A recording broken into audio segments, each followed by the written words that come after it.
Welcome to part 2 in the LSE Student Academic Mentor, otherwise known as SAM, online training. This series of short online training videos will give you all the preparation you need to start mentoring successfully.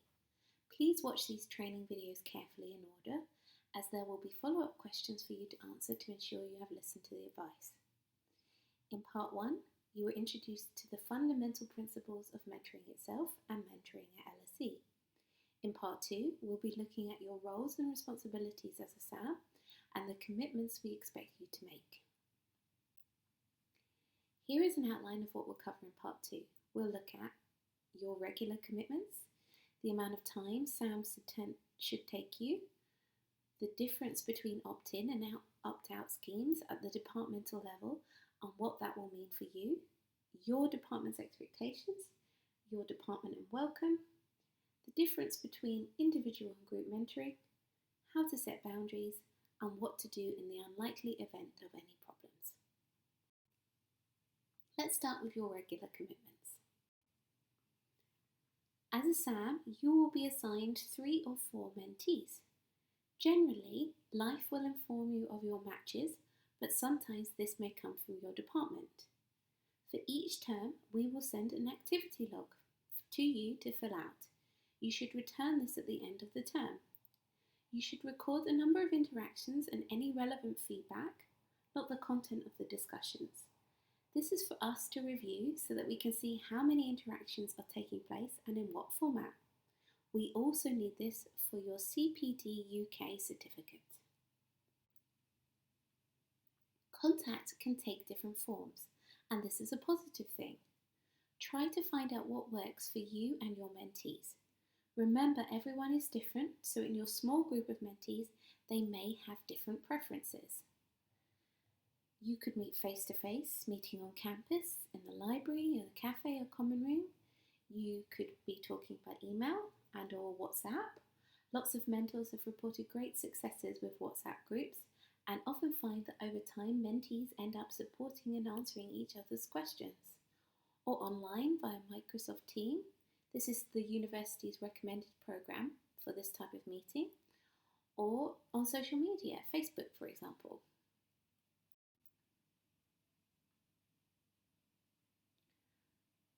Other regular commitments you have are to check your emails regularly. You may get your mentees all at once, or you may get them gradually. When you are allocated mentees, please email them within 3 working days of receiving the email. You'll also get updates from me or the LSE Life team via email that may require responses.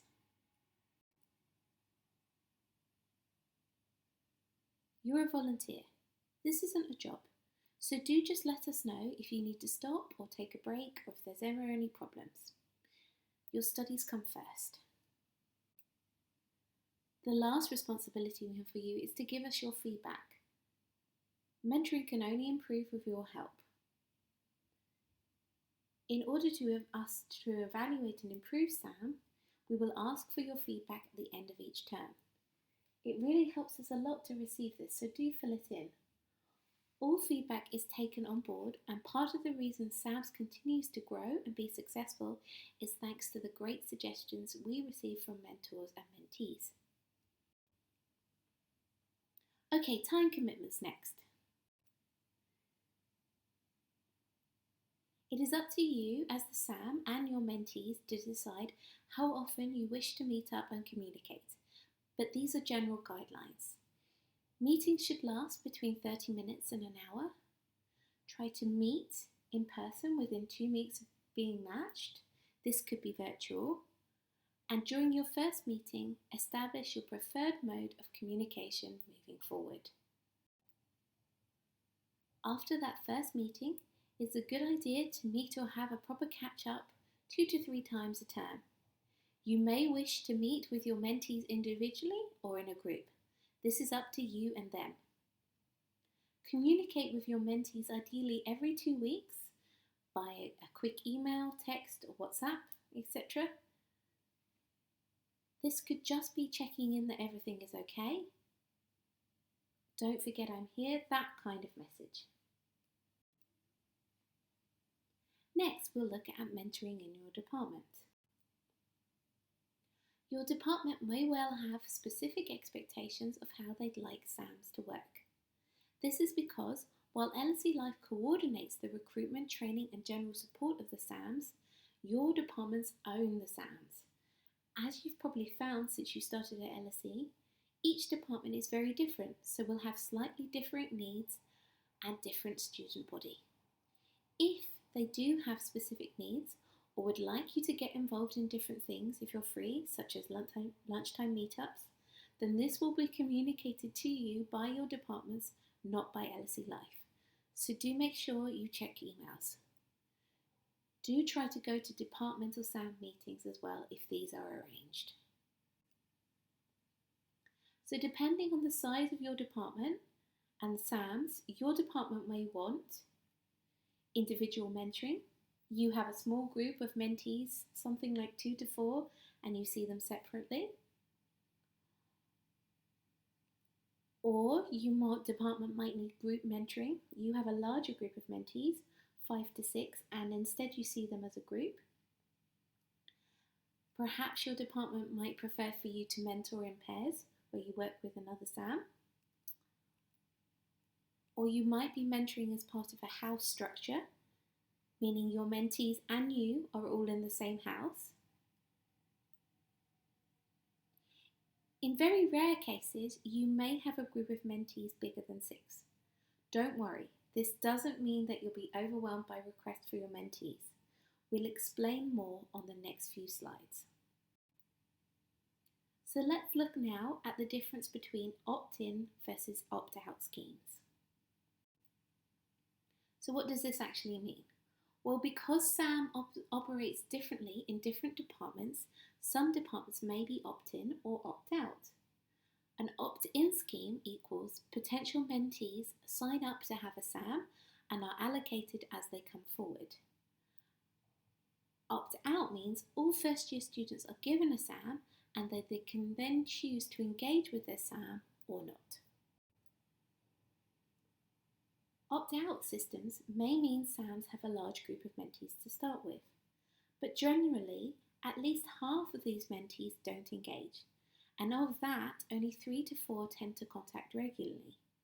So, don't worry if you initially have a large number of mentees, but do always let us know if things becomes too much.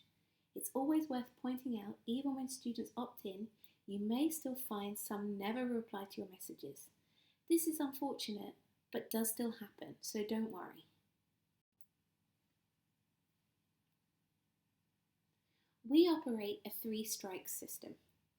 What this means is, when you make contact with your mentees, as soon as they are allocated, you wait and see if you get a reply. No reply? Then try again a few days later. Still no reply? Try again a week after this.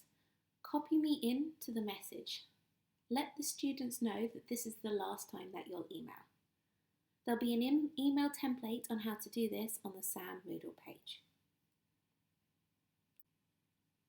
Okay, let's look at Welcome 2020. Welcome is a unique time at LSE where SAMs have a great opportunity to make a real difference. Many departments have plans for their new first-year students that they will ask mentors to support with.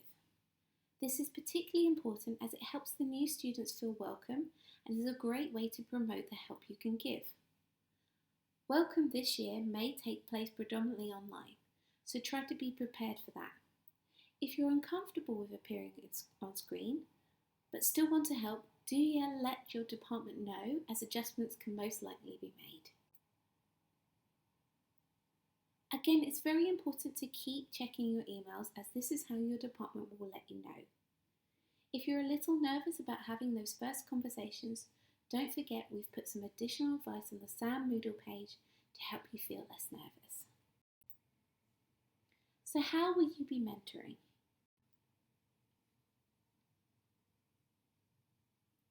Well, primarily you'll be mentoring a small group, but this does vary significantly in some departments, as we've discussed, depending on the size of that department. Most mentors will have somewhere between 2 to 10 mentees, with the majority having 3 or 4 mentees. Demand will vary from Michaelmas term to Lent term and mentee to mentee. Some will just need a few chats and be fine. Some will need or want regular catch-ups. Both of these models are to be expected and nothing to worry about. Most mentees and mentors prefer an individual chat, especially at first, so don't try to push group chats straight away. But some mentees may like to meet as a group. This has regularly come up in feedback from previous mentees. They would love a chance to be more sociable with students in their department, but are afraid to ask. As a mentor, you could maybe try to get your mentees together as a group. Or ask your mentees what they'd like to do and see if you can maybe have a group meet up with another SAMS group. If you do decide to try mentoring in a group, we have created a supplemental short video with lots of helpful advice on group mentoring on the SAM Moodle page. Okay, setting boundaries next. Remember, this is a position of responsibility. But it's not a 24/7, always on, always checking for email and messages service. You do not have to reply straight away. So set some boundaries with your mentees. Set early what your boundaries are with the mentees. By this we mean not only preferred ways to contact, but also times of day, e.g. I'll get back to all messages or email once a week on Wednesday afternoon, or I'll reply on Tuesdays and Thursdays, or I won't check my WhatsApp after 10 p.m. local time, whatever is preferable to you. Inform your mentees in advance if you need to make changes to any agreed boundaries. This just helps you all to stay on the same page. Be clear how and when to contact you outside of an agreed meeting and try to keep to this. And when using social media, think about keeping your mentoring separate or what you are happy with your mentees seeing. Lastly, what to do if you experience any problems. Now, problems are rare, but the most common tend to be getting mentees to reply, balancing mentoring with your studies, or occasionally a mentee that needs a lot of help. At any time, you can contact me or LSE Life if you are having problems. Please don't wait until the end of Michaelmas term or Lent term survey. It is too late then for me to make things better. So please, don't suffer in silence. Let us know. Okay, that's the end of part 2.